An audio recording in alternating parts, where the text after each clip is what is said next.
Maligayang pagdating sa mga DIY ideas. Sa videong ito, tuturuan ko kayo kung paano mag-crochet ng mga stars na ganito. So, ito ay napakadaling gawin at mga ilang minuto lang ay matatapos nyo na ang isang bituin. So, kailangan nyo lang ng yarn at hook para makagawa nito. At ito, ipapakita ko sa inyo kung paano gagawin ang stars na ito. So, okay, magsimula na tayo sa magic ring. So, ito yung paggawa ng magic ring. Tingnan niyo nang mabuti. Ayan. At kumuha ng yarn, ipasok sa circle. Ayan. Pagkatapos ay para hindi ito matatanggal, ay kumuha uli ng yarn na ganyan. At ipasok completely sa loop. So yan na, nakagawa na tayo ng magic ring at pagkatapos ay gagawa tayo ng dalawang chain stitches. So ayan. So after this ay gagawa tayo ng dalawang double crochet stitches. So yung double crochet ay ganito. So first, second, ayan. Pagkatapos ay yan yung pangalawang or pangatlong double crochet stitch natin. So may tatlong double crochet stitches na tayo. Pagkatapos nito ay gagawa tayo ng 5 chain stitches.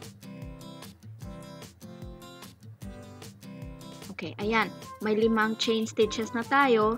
Then ibalik natin sa ating magic ring. So, gagawa tayo ng double crochet stitch. So, 1, 2, at 3. Tatlong double crochet stitches yung gagawin natin after sa chain stitch. So, ito na yung magiging first side ng star natin. So, gagawa tayo ng second side. So, ito, may 5 chain stitches ulit tayo, and then gagawa tayo ng 3 double crochet stitches.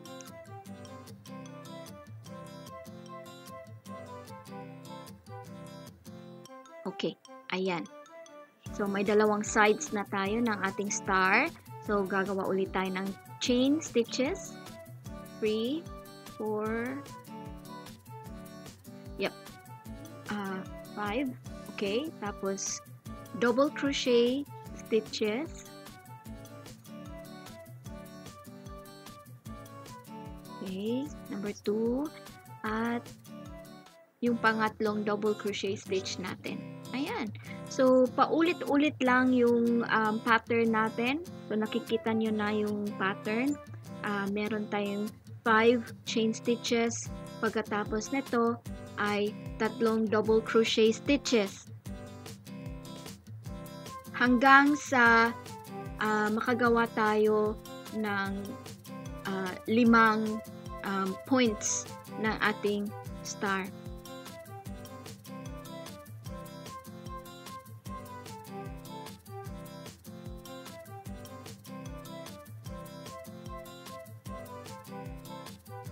Okay.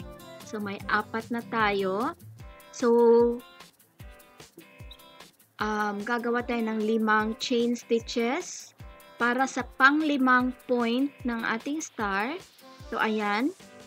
So, pwede na nating hilahin itong yarn natin dito at para liliit yung ating ring. Ayan.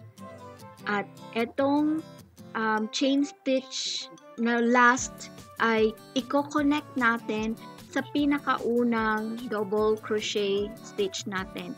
So, dito, ipasok lang natin yung hook natin.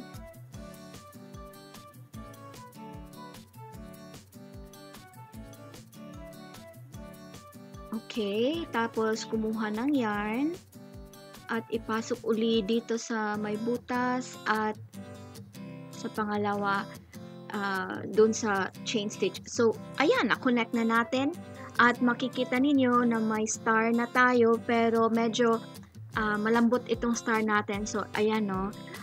Etong star sa kaliwa ay medyo firm ito at matigas dahil may dalawang rows ito. So ayan yung dalawang rows at makikita nyo yung point niya talaga. So eto medyo ay soft pa yung star natin. So kailangan natin doblehin. Ayan, so next ay gagawa tayo ng second row. So ipasok dito sa may butas. First na butas, yung hook, tapos kumuha ng yarn at gumawa ng single stitch. Ayan. So ayan yung second na butas. So dito natin ipapasok yung hook natin. Pero dito sa may point, ito ay considered na isang malaking butas. So dyan tayo mag-work ng ating single crochet stitch. Ayan. So, tignan ninyo ng mabuti. Ayan. Yung corner at dito yung ating point. So, ayan. Ipasok lang sa malaking butas yung hook at gumawa ng single crochet. So, gagawa tayo ng tatlo. Ayan, tatlo. Pagkatapos ay gagawa tayo ng tatlong chain stitches. Ayan. At balik ulit tayo dito sa may malaking butas. Gagawa ulit tayo ng tatlong single crochet stitch.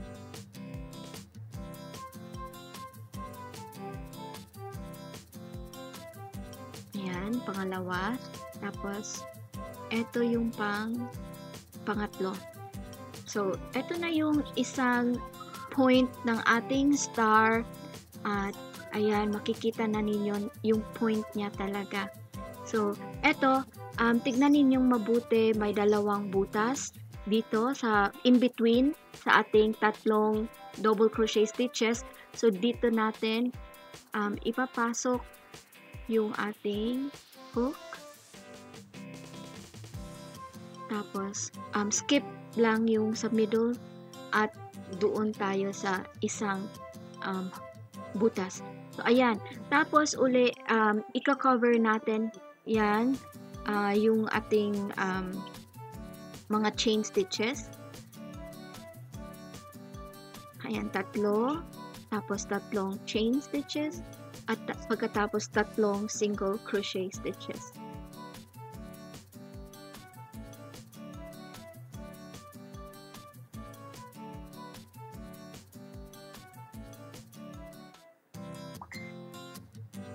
So, same pa rin yung gagawin ninyo dito, paulit-ulit lang hanggang sa matapos tayo sa pinakadulo ng ating star. So, ayan. So, tatapusin lang natin ito. Ipagpatuloy lang ang inyong mga single crochet stitches. At eto na ngayon ang malapit nang matapos na star natin. So, almost matatapos na tayo at kailangan lang nating i-close yung pinaka-last na stitch natin. So, eto yung pinaka-last at dito ipasok natin yung ating hook sa pinakaunang stitch na nagawa natin sa row na ito. Ayan. At ipasok lang thoroughly dito sa loop at pwede nang i-cut yung yarn natin. Then completely pull yung yarn natin para makagawa ng knot dito sa likod at di na matatanggal yung mga stitches natin. Okay. So, pwede ninyo itong isabit kung saan ninyo gusto o gawin ninyong decoration sa inyong Christmas tree, kaya kahit saan. So, yeah, natapos na yung star natin. At ipapakita ko sa inyo yung lahat ng mga nagawa kong stars. So, ito, yung pink, may isa pang pink Meron akong black at white, may green din.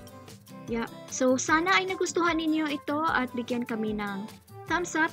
At sana ay mag-subscribe sa aming channel. So, hanggang sa muli. Paalam!